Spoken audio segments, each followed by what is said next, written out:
pinag-uusapan natin ang mga coordinates, Yusek Bisnar, and you started citing 416 cases. Ito yung parang potential flood control ghost projects, di ba? Yes, Your Honor. And then, following the MIPS start and ends, you establish that talagang merong discrepancies sa coordinates. Tama. Actually, lahat. Yung 50, more than 50 and less than 50, sabi nga ng chairman, parehong mali yun. Because talagang may diferensya. Tama?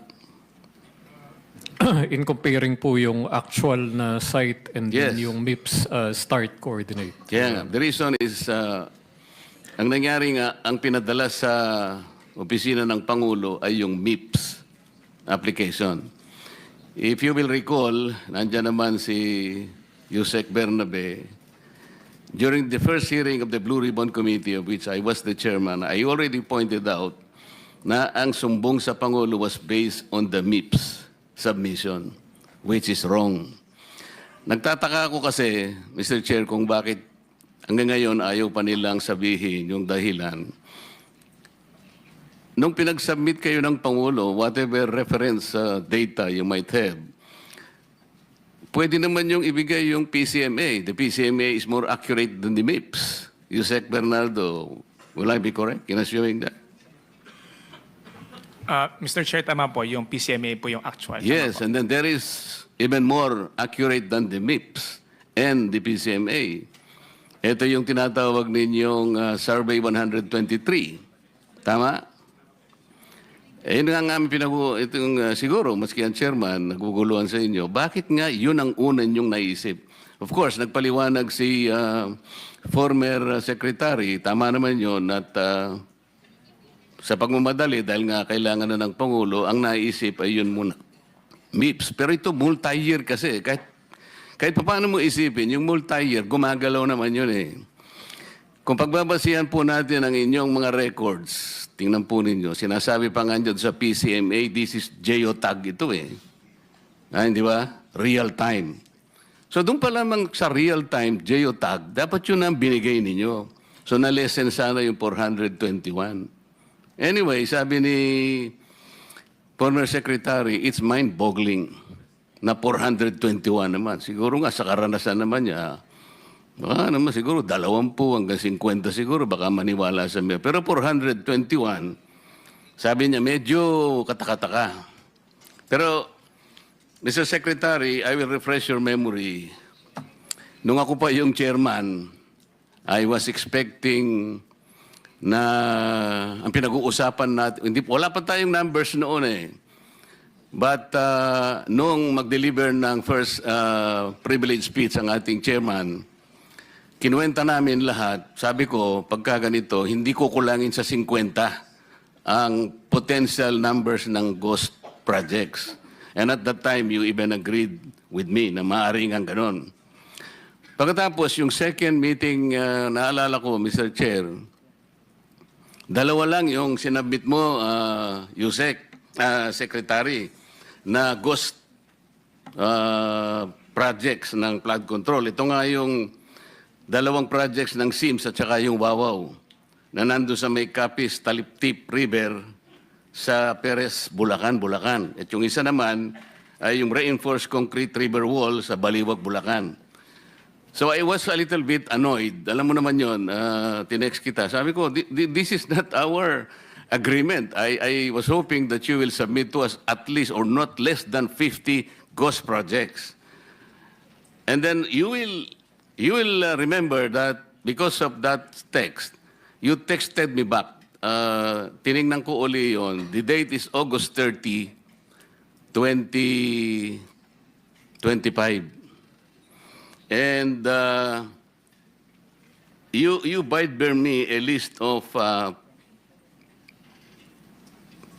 temporary, ang subject ng text mo, Secretary, Summary of Flood Control Inspection by Implementing Offices. This is August 30, 2025.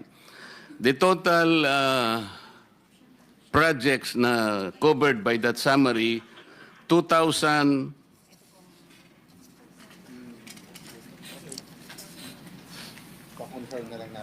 2,113. At dito sa report mo, Secretary, merong without structure, meaning ghost, 15. So if out of 2,113 investigated projects, meron kayong nakitang 15 without structure, meaning ghost, 30,000 mahigit lahat ang projects ng flood control, then we can compute by ratio and proportion 2,113 over 15 multiplied by 30,000 by X. Ano mo na ito? So lilitaw dito, Secretary, the potential ghost projects out of the universe of 30,000 projects, pwedeng maging 213 ang costs. Hindi 421. Yung 200, dito sa kwenta natin, it's possible. Is my logic valid? Yusek Bisner? Yes, Your Honor. Akala ko kukontra ka eh. Yun nga eh. Bakit hanggang ngayon sinusundan nyo yung MIPS? Hindi kayo kagad kumurba kagad eh. Nakita nyo, merong PCMA, merong Survey 123, but pinilit pa ninyong gaygayin lahat using the MIPS. Alam na ninyo, from the beginning, I told you it was wrong already. Bakit ngayon, pinipilit nyo pa, ngayon pa lang kayo kukurba? Sabi nga ni Senator Montevero, sige ulitin nyo naman lahat ito. Ang public na naman, magtatagal na naman tayo. Bakit hindi nyo kagad ikinurba yung pagsusuri ninyo? Ako na. Your Honor, nung nagpakuha po tayo ng coordinates for the inspection ng AFP-PNP, dated September 9, 2025, pinakuha na po natin yung coordinates from both MIPS and PCMA. And ito yung ibinigay natin sa AFP-PNP. Ang ano lang po doon is hindi lahat po ng projects ay merong both MIPS and PCMA infratrack coordinates. Pero as much as possible po, kung ano po yung available ay ibinigay po natin. Di po ganun, Yusek. Kasi nga, sabi ko nga kay Yusek Bernabe kanina, yung MIPS kasi, very preliminary yon. Pag NEP lang, para lang magkaroon kayo ng NEP, tsaka address pa lang yun eh. Lilitaw, gagalaw na yan pag PCMA na yan. Hanggang sa mapino na ninyo, lilitaw na sa Survey 100, lilitaw na medyo okay na yung coordinates nyo. Kaya lang, MIPS palagi ang ginagamit mo, kaya tingnan mo, yung coordinates mo, ang baba lang, 2 kilometers. I will give you at least 14 samples of wrong coordinates. All over. Ako, nakakuha ko nung ako Hindi 2 kilometers ang variance. Eh. Alam mo yung variance na nakuha namin is from 67 kilometers to 400 kilometers. Kasi ang ginagamit mo is MIPS. That is why at the very beginning, I was telling the DPWH, it is wrong to start from the MIPS. Mamimislead lahat ng mga tao. So, yun ang naging problema natin. I am happy that the chairman already encouraged the DOJ na kunin nyo na yung nakadetain sa Senate. Marami pa raw kaming nakadetain dito para lumugluwag yung aming detention area. Yung ba yung tawag natin, boss? Senate Airbnb ata ang tawag natin dun eh. O para lumuwag-luwag naman yun, sabi ng DOJ, opo, kukunin namin. Talaga, kukunin nyo? Yes, Mr. Chair. Thank you. Sabi pa nga ng chairman natin, narinig ko kanina, Mr. Diskaya, kayo lahat na makipag-usap na kayo, baka sakaling mag-qualify kayo sa Witness Protection Program. Tama naman yun. Ang problema, Prosecutor Padulyon, ini-insist mo kasi yung restitution kaya tayo nagkakaroon ng problema. Will you still insist on that? Sir, we never mentioned that restitution is a condition.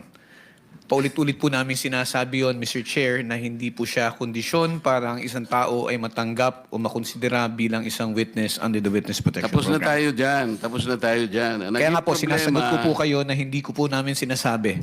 Wala po kami sinasabi na restitution is a condition. So I'm not insisting on it, sir. Hindi mo sinasabi ngayon, but when you were talking about a memorandum, yun ang sinasabi mo, there, pwede naming ilagay yung restitution because it is a matter of good public policy. Ano namang klaseng, kaya nga nahihirapan sila eh.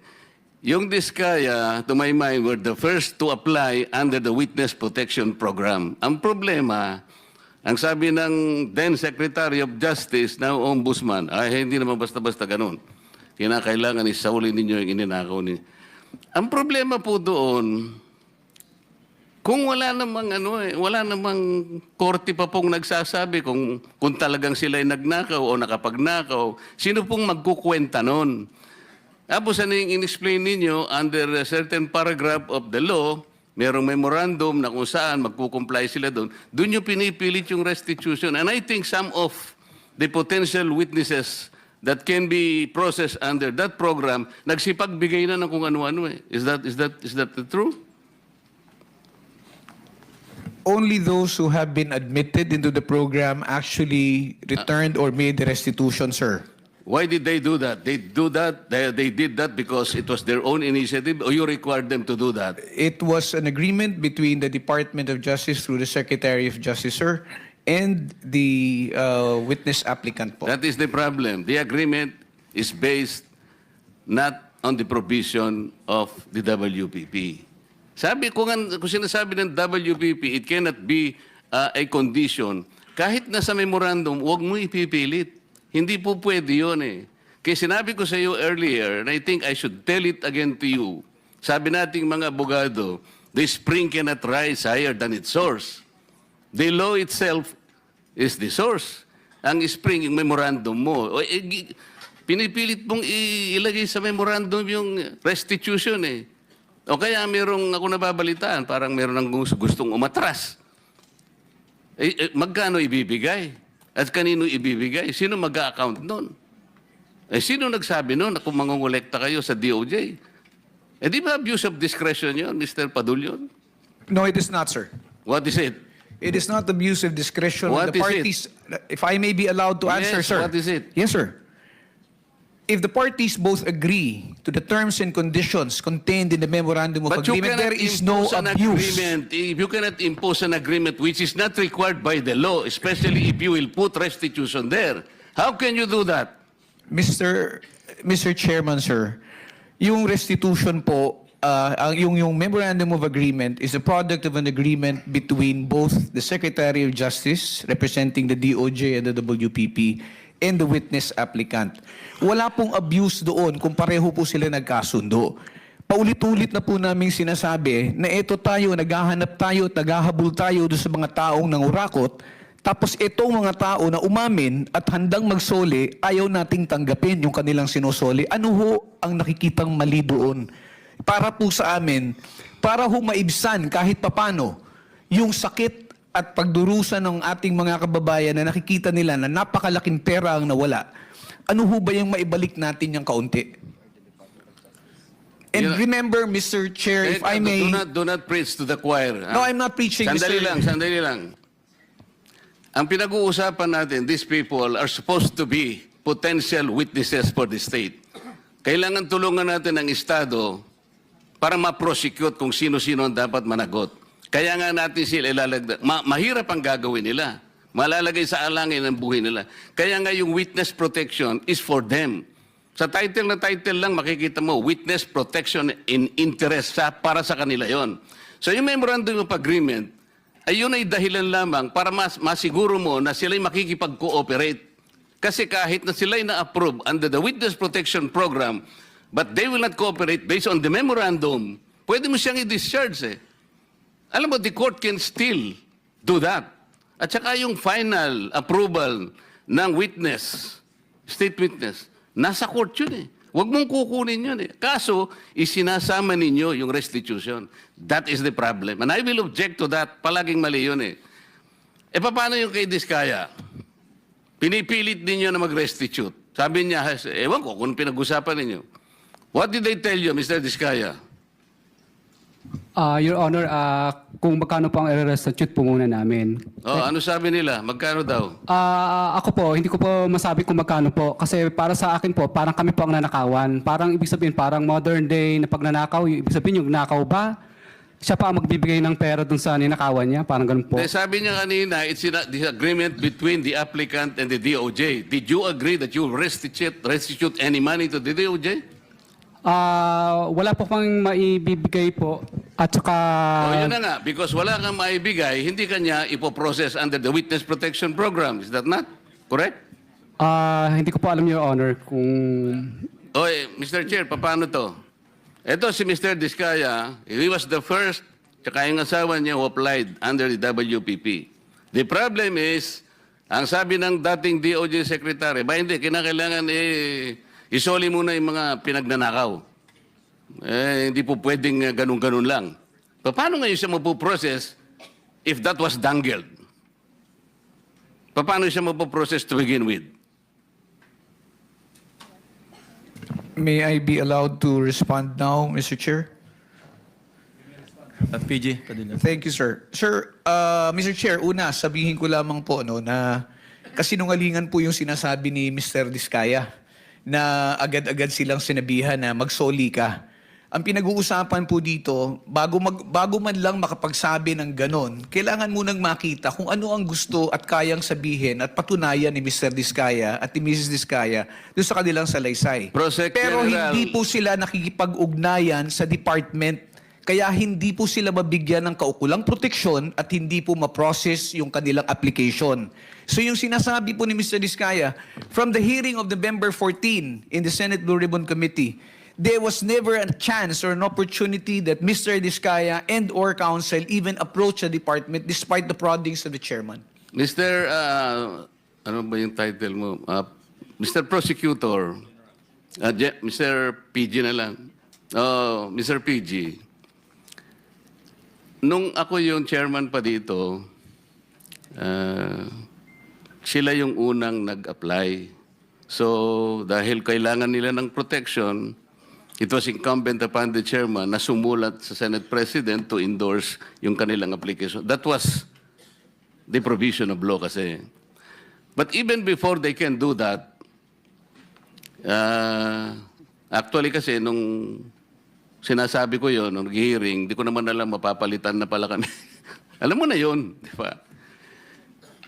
Yung araw din na yon, nag-press con na si Secretary of Justice. Narinig ko eh. Sabi niya, hindi po pwedeng ganon. I cannot apply. Hindi pwedeng basta-basta ganon na lang. And then the new Senate President based his judgment of not entertaining that application on the articulation of the Department of Justice.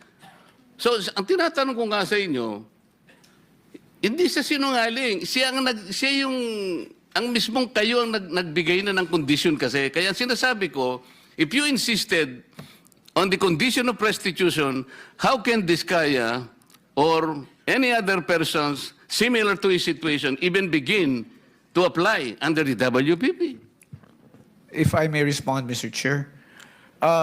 If I may refresh the memory of the good senator, during the last hearing of November 14, 2025, that matter that you raised about the statement made by the former Secretary of Justice was already put on the side when you asked that question. And we already informed the chairman that if they wish to file their application, if they wish to be processed, they go to the Department of Justice. Binanggit po yan, nasa transcripts po yan na sinasabi niya, sige, wala mo nang pag-uusapang restitution. But did they ever come to the department to coordinate with us? No, they did not. And let me just put it on record, sir, na hindi po ito question na kung sino ang nauna na nagsalita. Hindi po ito question kung sino yung naunang nagbanggit ng napakaraming pangalan kung hindi rin naman nila kayang suportahan ng ebidensya at wala rin namang silang mabibigay na magpuprove o magpapatunay doon sa kanilang mga sinasabi. Yan po ang kailangan naming suriin. I am sorry, Mr. Chair, he did not refresh my memory. Pinupulyot mo yung memory ko eh. Hindi siya nagpunta rito na sabihin niya na, okay, pumunta ka sa DOJ, huwag na muna natin pag-usapan ng restitution. Walang ganon. Nagpunta nga siya rito dito si DOJ Secretary din eh. O sabi ko, Boying, okay na ba yun? Papupunta. Di wala nang ano ha? Wala nang restitution ha? Basta papuntahin mo silang mag-asawa doon. Hindi ba nagpunta ka, Mr. Diskaya? Yung kinabukasan nung magkita kayo rito? Mr. Diskaya, you may respond, but unfortunately, your time is up. Your Honor, nung ano po, Your Honor, hindi po kami... yes po, Your Honor. Yeah, Sige. proceed. Kasi tapos na yung time ni Oh. Senator Marcoleta. Yes po, Your Honor. Opo. Hindi nga, Okay. ipaliwanag mo. Bali po, Your Honor, kasi po di pa po nagsalita po yung misis ko na Hindi nga, ganito. Wala na akong time eh. Pinapunta ka niya ron. Kasi nandito nag-uusap kayo eh. O, kayong dalawang mag-asawa, punta kayo ron ng alas 9. Pumunta kayo. Sinabi ba niya wala nang restitution? Noong una po, wala pong sinabing may restitution, pero nung sumunod po, yung panghuli po naming usapan po is may restitution, magkano daw po ang i-restitute namin. Tapos kakasuhan din po daw kami at hindi didiinan. Pero gusto ko po, Your Honor, na hindi na po muna magsalita ng dire-diretso kasi po yung huli po yung misis ko na nagsalita siya na hindi daw po kami kasama sa WPP. Yung natatandaan ko po yung huling hearing po dito ay nakulong po yung misis ko sa Davao. Samantalang meron naman pong nag-exist na project. Kaya natatakot po ako, Your Honor, na baka pag nagsalita na rin po ako, baka po sa susunod po ako naman po ang makulong. Kaya hindi na po ako magsasalita. Salamat po, Mr. Chair.